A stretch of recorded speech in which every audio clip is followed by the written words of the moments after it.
They started the same job, on the same Monday, both 25, both ambitious, both promised this was the beginning of something big.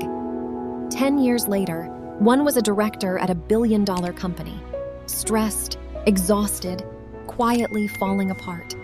The other had walked away from the corporate ladder entirely and was building something quieter, but somehow more alive.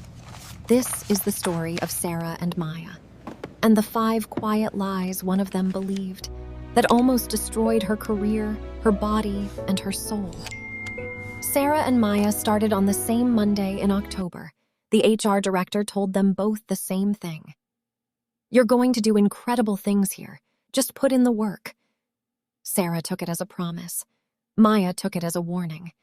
By the end of the first month, Sarah had stayed late every single night, answered emails at midnight, memorized every executive's children's names.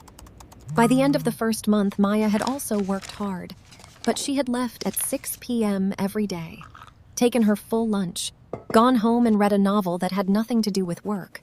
Both were ambitious, but one believed her ambition would be measured by what she gave up, the other by what she protected. That single difference would change everything by year 10. By year 2, Sarah was the first in her cohort to be promoted to senior associate. Thank you, Mark. She had given I appreciate everything the to opportunity. earn it. The weekend trips skipped. The wedding she didn't attend. The mornings she swallowed coffee for breakfast and called it self-care. When she got the promotion, her manager said, "This is just the beginning. Now we work harder." Sarah believed her. Maya, meanwhile, was still in the same role. She'd been offered the same promotion. She'd turned it down. Her parents called from across the country. "Why would you say no to more money, more title?" Maya said, "Because I don't want more. I want better." This was the first lie Sarah believed. That working harder would get her there faster. But the truth is, working harder doesn't take you somewhere new. It just takes you to the same place, exhausted. The body that earns the promotion is not the body that can hold it. By year 8, Sarah had a new title. Manager, the youngest one on her floor. She introduced herself at parties with it. "I'm Sarah. I'm a manager at E..." And then the company name. She didn't notice that she'd stopped saying, "I'm a person who loves baking on Sundays." Or, "I'm someone trying to learn Spanish." She had become her title. When Maya was asked what she did that year, she said, "I work in marketing, but mostly I'm a person who's learning to love the small life." People remembered Maya. They didn't remember Sarah. This was the second lie Sarah believed, that her work was her worth. The world will treat you the way you treat yourself. If you measure yourself by your title, the world will too. And the day you lose the title, you will lose yourself with it. In year 10, Sarah collapsed. It was a Tuesday afternoon. She was in a meeting. Her vision narrowed, her heart skipped twice, and then the floor came up to meet her. The doctor said, "Stress, burnout, cortisol levels off the charts. You need rest." Sarah took a week off. She checked her email 7 times a day. She had believed for years that rest was something she would do later, after the next milestone, after the next quarter, after she'd earned it. But Maya, in year 10, was taking her 3rd sabbatical. Not because she needed it, because she wanted to stay alive. This was the 3rd lie Sarah believed, that she could rest after she achieved. But rest is not the reward for the work. Rest is the work. A nervous system that has forgotten how to rest will eventually forget how to dream. By year 10, Sarah was legendary at her company.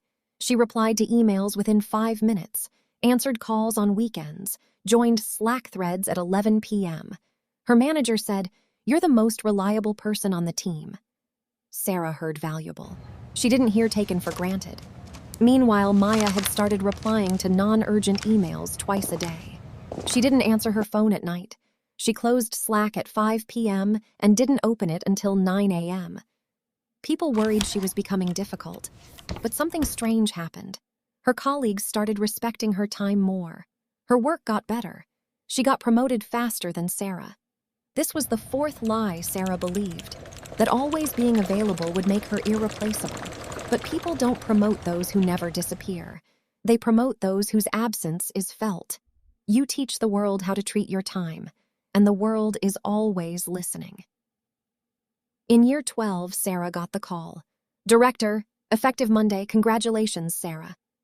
It was everything she had worked for, everything she had given up her 20s for, her 30s for, her body for. She drove home that night, alone in her car, and she cried.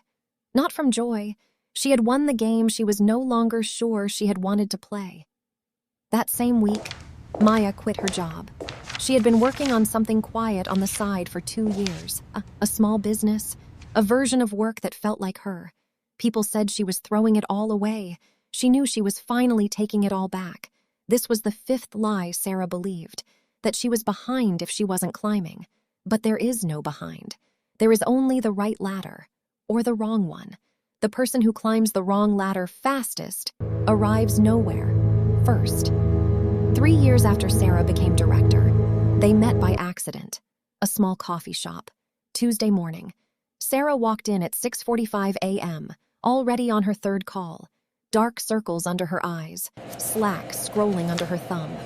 Maya was sitting by the window, a book open in her lap, sunlight on her face. Sarah Maya? stopped. Maya. They hugged. And then Sarah looked at her, really looked at her, and saw something she hadn't seen on a person's face in 10 years. Maya looked lit from within. "What are you doing now?" Sarah asked softly. Maya smiled. "I built a small studio, 6 employees. I wrote a book last year. It's quietly doing well. I work 4 days a week. I take Fridays to garden." Sarah stood there in her sharp blazer, director of a billion-dollar company, and for the first time in years, she felt small. 6 months later, Sarah was in an airport on a layover. She walked past a magazine rack, stopped, stepped back. There was Maya, on the cover of a respected magazine, the kind that didn't put hustlers on its pages. It put quiet builders. The headline read, "The New Definition of Success: Women Who Stopped Chasing and Started Becoming." Sarah bought the magazine, read it on the plane. Inside, Maya talked about clients flying in from 3 countries, the speaking offers she'd turned down, the companies that had quietly tried to buy her, the money that had started arriving in waves after she had stopped asking for it. Maya hadn't built an empire. She had built a life, and the world had quietly come knocking because the world is always drawn to people who are no longer begging it for anything. This is the part nobody tells you about success. The harder you chase it, the faster it runs from you. Sarah had chased money. Money had given her exhaustion. Sarah had chased titles. Titles had given her anxiety. Sarah had chased recognition. Recognition had given her loneliness. But Maya had chased nothing. She had simply asked one quiet question every morning for 10 years. What does my soul actually want to build today? And the answer, every day, was small. Write the next page. Help the next client. Take the long walk. Say the honest word. She didn't build success. She built a self.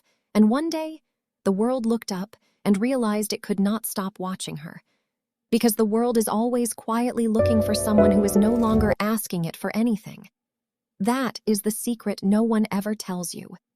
Money chases the unbothered. Fame finds the unhungry. Success bows to the unbroken. You do not have to chase your dreams. You only have to become the person your dreams cannot ignore. So now I want to ask you something. Are you Sarah, or are you Maya? Not in this moment, in 10 years, because every email you answer at midnight is a vote. Every weekend you give away is a vote. Every time you let your title speak for you instead of your soul is a vote. You are not your job. You are not your title. You are not your inbox. You are a soul trying to do meaningful work without losing yourself to it. 5 quiet lies that you have to grind to succeed, that your work is your worth, that rest comes later, that you must always be available, that you are behind. None of them true. All of them quietly killing something inside you.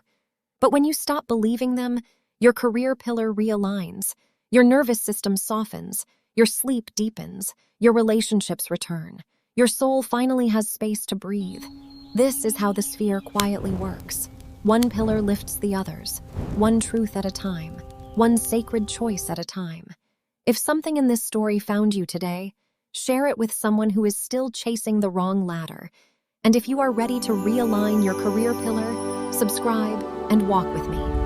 One truth, one pillar, one sacred return at a time. Welcome home.